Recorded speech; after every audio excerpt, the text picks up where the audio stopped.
کچھ دن پہلے ایک واقعہ سامنے آیا، ایک آدمی کی شادی ہوئی، دلہن نے پہلی رات کو بولا کہ آپ مجھے وَلَا يَحِلُّ لَهُنَّ أَن يَكْتُمْنَ مَا خَلَقَ اللَّهُ فِي أَرْحَامِهِنَّ، اللہ نے عورت کو حکم دیا، مسلمان عورت کو، کہ اگر تمہیں طلاق ہو جائے تو تمہارے پیٹ میں اگر حمل ہے، اس حمل کو، اس پریگننسی کو تمہیں چھپانے کی اجازت بولے نہیں ہے، اگر تم اللہ اور آخرت پر ایمان رکھتی ہو۔ یہ بھی ہوتا ہے آج کل، کیونکہ اس معاملے میں مرد عورت کی زبان پر اعتماد کرتا ہے۔ اگر ایک مرد نے کسی عورت کو طلاق دی، عورت کو اگر حمل ہے وہ چھپا لے گی اور وہ بتائے گی مجھے مینسز آنا شروع ہو گئے، مرد یقین کر لے گا، بھائی 3 مینسز گزر گئے، عدت ختم۔ کسی اور مرد سے نکاح کرے گی، اس کو بتائے گی بھائی میری عدت پوری ہو گئی ہے۔ اس بات کا امکان ہے کہ وہ بچہ کسی اور مرد کے کھاتے میں ڈال دے۔ مرد تو نہیں دیکھ رہا کہ واقعی عدت ختم ہوئی ہے، یہ تو یہ عورت جانتی ہے اور اللہ جانتا ہے۔ تو اس معاملے میں اللہ نے حکم دیا عورت کو کہ وہ خیانت بولے نہیں کرے۔ مردوں کو اللہ نے حکم دیا کہ جب بھی کسی عورت کو تم طلاق دو گے تو اس کا مال چھیننے کی تمہیں اجازت نہیں ہے۔ لا يحل لكم ان تأخذوا مما آتيتموهن شيئا، جو کچھ اس کو دیا ہے نا شادی سے پہلے، ایک دھیلا بھی واپس لینے کی اجازت بولو نہیں ہے۔ آج جہیز بھی جو وہ اپنے گھر سے لائی ہے نا، وہ بھی ہتھیا لیتے ہیں، اپنے دیے ہوئے گفٹ تو واپس لیتے ہی ہیں، جو وہ اپنے گھر سے لائی ہے وہ بھی ہتھیا لیتے ہیں۔ یہ سارے قرآن کے احکام ہیں جس کی آج دھجیاں اڑائی جا رہی ہیں، کیونکہ ان احکام کا لوگوں کو علم ہی نہیں ہے۔ لوگ محرم میں کربلا، ربیع الاول میں جو مخصوص بیانات ہوتے ہیں وہ یعنی سیزن وائز چل رہے ہوتے ہیں۔ ہم لوگ جو پریکٹیکل لائف ہے، ہماری عملی زندگی ہے، جس کے لیے پیغمبر صلی اللہ علیہ وسلم کو بھیجا گیا، معاشرے کی اصلاح کے لیے، اللہ کے حقوق سکھانے کے لیے اور ایک دوسرے کے حقوق سکھانے کے لیے، اس پریکٹیکل لائف کی طرف ہماری توجہ نہیں ہے۔ ہم دوسری چیزوں میں زیادہ لگ گئے ہیں، بس وہ جوشیلی تقریریں، لوگوں کو رلانا دھلانا، یہ کام رہ گیا ہے بہت سو کا، سب کا نہیں۔ اہل حق ہر دور میں رہیں گے۔ تو اللہ نے حکم دیا کہ ڈیورس کے بعد آپ کو عورت سے کچھ لینے کی اجازت بولو نہیں ہے۔ ہاں، خلا کی صورت میں مہر واپس لے سکتے ہو۔ خلا یہ ہوتا ہے کہ مطالبہ عورت کی طرف سے ہو طلاق کا، آپ تو نہیں دینا چاہتے، اچھی بلی زندگی گزر رہی ہے، اسی کو دماغ خراب ہو رہا ہے اس کا، نہیں مجھے نہیں رہنا، تو پھر اس صورت میں مرد اگر ڈیورس دے تو وہ یہ شرط لگا سکتا ہے کہ میرا خرچہ واپس کرو، خام خواہ میں کیوں کرایا خرچ۔ کچھ دن پہلے ایک واقعہ سامنے آیا، ایک آدمی کی شادی ہوئی، دلہن نے پہلی رات کو بولا کہ آپ مجھے پسند نہیں ہو، میں تو کہیں اور شادی کرنا چاہتی تھی، ابا نے آپ کے متھے باندھ دیا۔ حالانکہ 6 مہینے سے تیاریاں چل رہی ہیں اب کیا گزرے گی اس آدمی کے اوپر۔ تو خیر اس نے تو اٹھا کے پٹخنا ٹھکائی لگانا شروع کر دی، کمبخت ایک میسج کر دیتی کہ میں راضی نہیں ہوں، میرا خرچہ کرا دیا، اب پہلی رات کو بول رہی ہے کہ نئی ٹھکائی لگانی چاہیے تھی، میں نہیں کہہ رہا، لیکن اس نے لگائی ٹھکائی، غلط کیا اس نے۔ تو ایسے موقع پہ بھائی ٹھیک ہے اپنا راستہ لو، میرا خرچہ واپس۔ اب کون رکھے گا ایسی صورت میں؟ چاہتی کہیں اور تھی بھائی تو چاہتی تھی بھی اگر کہیں اور، تو اب بتانے کی کیا ضرورت ہے؟ ہر بات بتائی تھوڑی جاتی ہے، بولو بھائی دل میں بولو چاہتی تو تھی لیکن چلو ہو گئی، اب اسی کو چاہنا شروع کر دیں گے آہستہ آہستہ۔ گدھا بھی اگر آپ پال لینا تھوڑے دنوں میں اس سے بھی محبت ہو جاتی ہے، تو پورا 2 ہاتھ 2 پاؤں کا انسان ہے، تھوڑے دنوں میں اچھا لگنے لگے گا، یہ سوچ کے صبر کر لو۔ پوری رپورٹیں پیش کر رہی ہیں اس کو پوری رپورٹ۔ تو ظلم وہاں سے ہو، مطالبہ وہاں سے ہو، تو پھر آپ واپسی کا مہر کا واپس مطالبہ کر سکتے ہیں، جو مہر دیا واپس دو۔ یہ بھی اللہ نے ان آیتوں میں حکم بیان کیا۔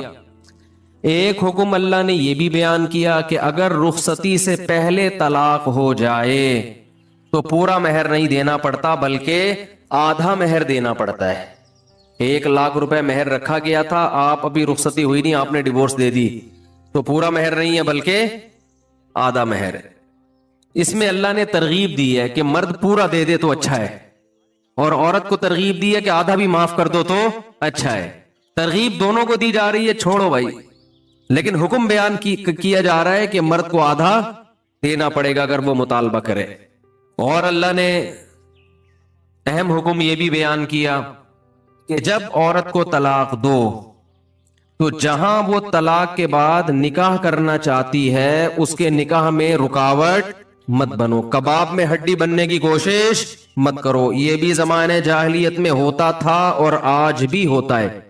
فَلَا تَعْضُلُوهُنَّ أَن يَنْكِحْنَ أَزْوَاجَهُنَّ، اگر تم نے چھوڑ دیا ہے اس کو، عرب اس کو غیرت کا مسئلہ بنا لیا کرتے تھے کہ ہم نے چھوڑا ہے تو اب ہم کہیں اور اس کی شادی نہیں کرنے دیں گے۔ ہمارا معاذ اللہ یوں کہتے تھے تھوکا ہوا مال، جیسے آج بھی لوگ کہتے ہیں ہم نہیں کہیں اس کو نکاح کرنے دیں گے۔ اس سے بھی قرآن نے کیا کیا؟ منع کیا۔ اور اس سے بھی منع کیا کہ اپنی مرضی سے زبردستی اس کا نکاح بھی مت کراؤ طلاق یافتہ کا۔ ینکحنا ازواجہن، اپنے سلیکٹڈ شوہر سے نکاح کرنا چاہتی ہے تو تم کباب میں ہڈی بولو نہیں بنو، یعنی اس کو یہ رائٹ ہے کہ وہ جہاں چاہے نکاح کرے۔ یہ بھی خرابی ہے آج کل بعض علاقوں میں، یہ خرابی ہے کہ بیوہ کو یا طلاق یافتہ کو نکاح تو کرنے دیتے ہیں، لیکن بعض علاقوں میں دستور ہے نکاح ہمارے ہی خاندان میں ہوگا، آپ ہمارے خاندان سے باہر نہیں جا سکتی۔ اس کو بھی قرآن نے کیا کیا؟ بولو ختم۔ نکاح بھی سے بھی نہیں روک سکتے، اور نکاح بھی وہاں ہوگا جہاں آپ نہیں بلکہ یہ چاہے۔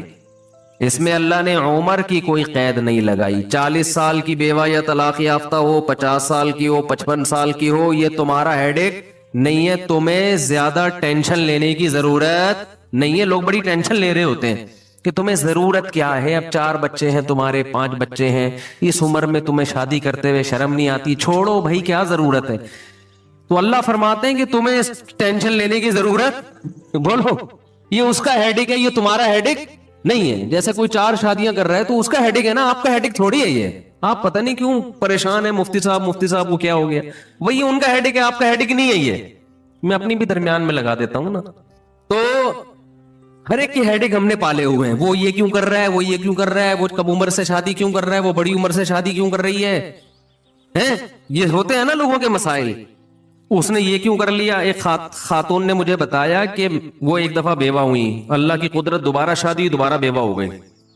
تیسری دفعہ جب ان کی شادی ہو رہی تھی لوگ مذاق اڑا رہے تھے، بس کرو یار 2 دفعہ بیوہ ہو گئی، اب آرام سے بیٹھو۔ اب وہ بیوہ تو کوئی بھی ہو سکتا ہے، جوانی میں بھی عورتیں بیوہ ہو جاتی ہیں۔ تو اب دیکھو لوگوں کو تکلیف ہو رہی ہے، بھائی یہ اس کا ہیڈک ہے۔ اچھا لوگ اس سے شادی کرتے ہوئے ڈر رہے تھے ان سے کہ میں بھی بیوہ، پھر میں نہ مر جاؤں۔ تو اس سے کوئی تعلق نہیں ہے، ہو سکتا ہے 2 دفعہ بیوہ ہونا تقدیر میں لکھا ہو، 3 دفعہ نہ ہو۔ یہاں مجھے وہ چٹکلا یاد آتا ہے، وہ ایک آدمی نے، ابے چھوڑو چٹکلوں کا بھی، قرآن کو فوکس کرتے ہیں۔ آخر میں چٹکلے ہونا یہ صحیح ہوتا ہے، درمیان میں ہی آ جائیں تو پھر سارا موضوع چینج ہو جاتا ہے۔ اتنے اچھے احکام بیان ہو رہے ہیں قرآن کے، آگے اس کو آپ نے لوگوں کو بتانا بھی ہے۔ تو اللہ نے حکم دیا کہ طلاق کے بعد ایک دھیلا واپس نہیں لینا، خلا کی صورت میں لے سکتے ہو، مگر خلا بھی شوہر کی رضا سے ہوتا ہے، یک طرفہ نہیں ہوتا، یاد رکھیں۔ دوسرا کام تم نے کیا کرنا ہے، اس کو کہیں اور نکاح سے روکنا نہیں ہے۔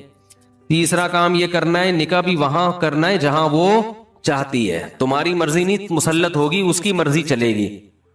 اور اگر پرانے شوہر سے نکاح کرنا چاہے اور 2 طلاقیں ہوئی ہوں تو وہاں بھی کر سکتی ہے، کیونکہ آیت کا ایک شان نزول بھی ہے۔ ایک صحابی نے اپنی بہن کا نکاح کسی صحابی سے کرایا، تھوڑے دنوں میں طلاق ہو گئی، طلاق 1 تھی، عدت ختم ہوئی، نکاح ختم۔ اب تھوڑے دنوں کے بعد دوبارہ ان دونوں کا دل چاہنے لگا کہ ہم آپس میں کمپرومائز کر لیں۔ ہوتا ہے وقتی طور پر اختلافات بہت زیادہ ہو جاتے ہیں، جب دور رہتے ہیں تو آپس میں میلان ہونے لگتا ہے۔ لیکن وہ جو صحابی تھے نا جن کی بہن کو طلاق ہوئی تھی، انہوں نے کہا کہ اب میں اپنی بہن کا نکاح دوبارہ اس آدمی سے بولو نہیں کروں گا۔ اور کہا کہ یا رسول اللہ میں نے ان کی عزت کی, ان کو اپنی بہن نکاح میں دی, انہوں نے لڑائی جھگڑا کر کے طلاق دے کے میرے گھر میں بٹھا دیا, تو میں کیسے دوبارہ, یہ ایک ذلت محسوس ہوتی ہے نا انسان کو.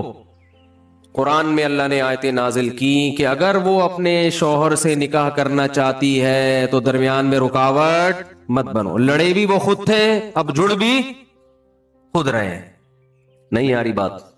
اس کو بھی لوگ غیرت کا مسئلہ بنا لیتے, سسر صاحب بنا لیتے ہیں, میرے داماد نے میری بیٹی کو طلاق دی ہے, میں تو نہیں واپس بھیجوں گا. بھائی دنیا میں جو آدمی میں لچک نہیں ہے نا, فلیکسیبلٹی نہیں ہے, لچک نہیں ہے جس میں, وہ کبھی بھی کامیاب نہیں ہو سکتا. یاد رکھو یہ جو ہوتا ہے نا, میں اصول کا پکا, بھائی اصول کا پکا ہونا تو اچھا ہے, لیکن یہ اصول ہی غلط ہے کہ جو کہہ دیا تو اس پہ قیامت تک قائم رہنا ہے. یہ اصول ہی غلط ہے. اصول یہ ہونا چاہیے کہ جب موقع کی مناسبت سے جو بات ٹھیک لگے گی اپنے آپ کو چینج کر لوں گا. یہ اصول ٹھیک ہے, اس اصول پہ پکے رہو, اور یہ نبی سے ہمیں ملتا ہے یہ اصول. حدیث میں آتا ہے ایک صحابی نبی کے پاس آئے, مجھے صدقہ چاہیے, یہ چاہیے, وہ چاہیے. آپ نے فرمایا اللہ کی قسم تم پر خرچ نہیں کروں گا میں. وہ چلے گئے, آپ نے دوبارہ بلایا, فرمایا ان پہ صدقہ کرو, دے دو. وہ پریشان, یا رسول اللہ آپ نے تو قسم اٹھائی تھی کہ میں آپ کو نہیں دوں گا. آپ نے فرمایا مر رآ علی یمین فرآ غیرہا خیرا منہا فلیکفر عن یمینہ, کہ جو شخص کسی بات پہ قسم اٹھا لے, جائز بات ہو, کوئی اگر حرام پہ قسم اٹھائی وہ تو بچنا لازم ہے نا, کہ میں گناہ نہیں کروں گا, وہ تو ویسے ہی حرام ہے.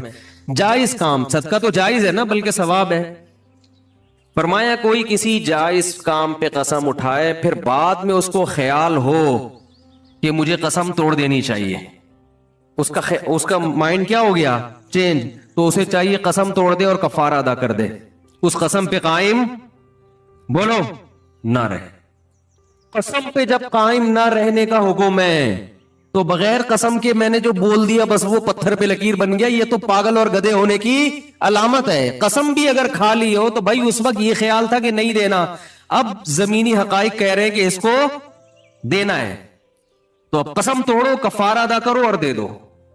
بات نہیں آ رہی میرا خیال ہے. یہ کس کی سیرت ہے, نبی کی. نبی سے زیادہ کسی کی پکی زبان ہو سکتی ہے, لیکن ایسی لچک سکھائی ہے کامیاب بننے کے لیے کہ یہ نہیں کہ جو کہہ دیا تو وہ پتھر پہ لکیر. گراؤنڈ ریئلٹی کے لحاظ سے, ماحول کے چینج ہونے کے لحاظ سے آپ نے اپنا رویہ کیا کرنا ہے, چینج کرنا ہے.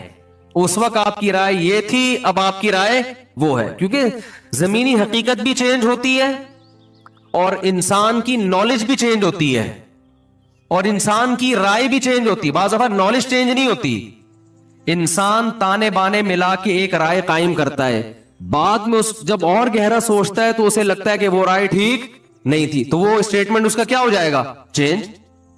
کوئی بات نہیں, دن میں 100 دفعہ چینج ہو جائے. ناکام وہ ہے جو کہہ دیا تو اڑ گیا, بس کچھ بھی ہو جائے. اب دیکھو ایک آدمی آپ کو مستحق نظر نہیں آ رہا تھا, آپ نے کہا اللہ کی قسم تجھے میں صدقہ نہیں دوں گا, تو فراڈی ہے. بعد میں پتا چلا نہیں فراڈی نہیں ہے, آپ کو نہیں, میں نے تو بول دیا تھا میں نہیں دوں گا. بھائی اب فراڈی ہونے کی بیس پہ نہیں دے رہے تھے تو اب پتا چل گیا یہ فراڈی نہیں ہے. بعض دفعہ پہلے بھی پتا تھا فراڈی نہیں ہے, اب بھی پتا ہے نہیں ہے, لیکن پہلے خیال تھا کہ نہیں دینا چاہیے, اب خیال ہے کہ دے دینا چاہیے, تو رائے چینج کر لو. بہت مشکل ہے. اور گھریلو جھگڑوں میں تو میاں بیوی کی طبیعت میں اگر لچک نہیں ہے نا, 4 دن بھی ان کا رشتہ نہیں چل سکتا. یہ تو مجھ سے ابھی لکھوا کے سگنیچر انگوٹھے لگا لو, جیسے سبزی والے نے ٹھپے لگائے تھے انگوٹھے کے, انگوٹھے لے کے گھوم رہا ہوں. لیکن آپ انگوٹھے نہیں, آپ مجھے پکڑ لینا, میں کہاں بھاگوں گا.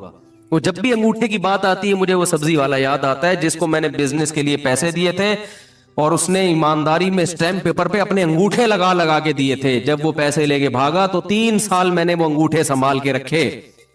اب لوگ مجھے کہتے ہیں نا وہ فلاں آدمی کو میں اتنے کروڑ روپے دے رہا ہوں تو اتنا ایماندار ہے, میں تو اسٹیمپ پیپر پہ لکھوا رہا ہوں اور انگوٹھے بھی لگوا رہا ہوں. میں کہتا ہوں یہ انگوٹھوں کا تذکرہ میرے سامنے مت کیا کرو, انگوٹھوں سے کچھ بھی نہیں ہوتا.